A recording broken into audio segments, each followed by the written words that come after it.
पत्रकार दिनानिमित्ताने येवला तालुका मराठी पत्रकार बांधवांचा कुणाल दराडे फाउंडेशनच्या वतीनं यथोचित सत्कार करण्यात आला। 6 जानेवारी हा दिवस दरवर्षी पत्रकारांचा खास दिवस म्हणून साजरा केला जातो। आद्य पत्रकार बाळशास्त्री जांभेकर यांच्या जन्मदिनानिमित्ताने पत्रकार दिन साजरा केला जातो। विविध संस्था, संघटना आणि राजकीय पक्ष स्थानिक पातळीपासून ते राज्यापर्यंत पत्रकारांचा यथोचित सत्कार केला जातो। त्यांच्या योगदानाला आदरांजली वाहत येवल्यातील कुणाल दराडे फाउंडेशन संपर्क कार्यालयाकडून मंगळवार 6 जानेवारी रोजी येवला तालुका मराठी पत्रकार बांधवांचा यथोचित सन्मान करण्यात आला।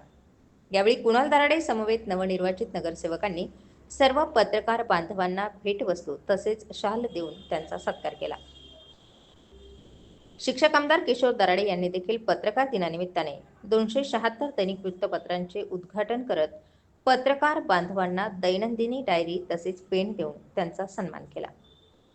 त्यांच्यासमोरील आव्हानांवर चर्चा करण्यात आली, ज्यात त्यांना समाजासाठी निस्वार्थपणे काम करण्यासाठी प्रोत्साहन देणं आणि त्यांना सन्मानित करणं यावर आमचा भर असतो, असं मत किशोर दराडे यांनी व्यक्त केलं।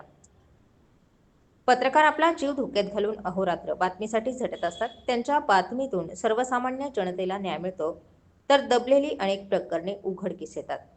समाजात शांतता व सुव्यवस्था राखून सामाजिक आरोग्य संतुलित ठेवणारे पत्रकार हे खऱ्या अर्थाने समाज स्वास्थ्य राखणारे पत्रकार असतात। त्यामुळे लोकशाहीचा चौथा आधारस्तंभ म्हणून पत्रकारांची आजही ओळख कायम आहे। स्टार 24 फास्ट न्यूजचे येवला तालुका प्रतिनिधी दीपक ढोकळे यांचाही यावेळी यथोचित सत्कार करण्यात आला। स्टार 24 फास्ट न्यूजसाठी दीपक ढोकळे, येवला।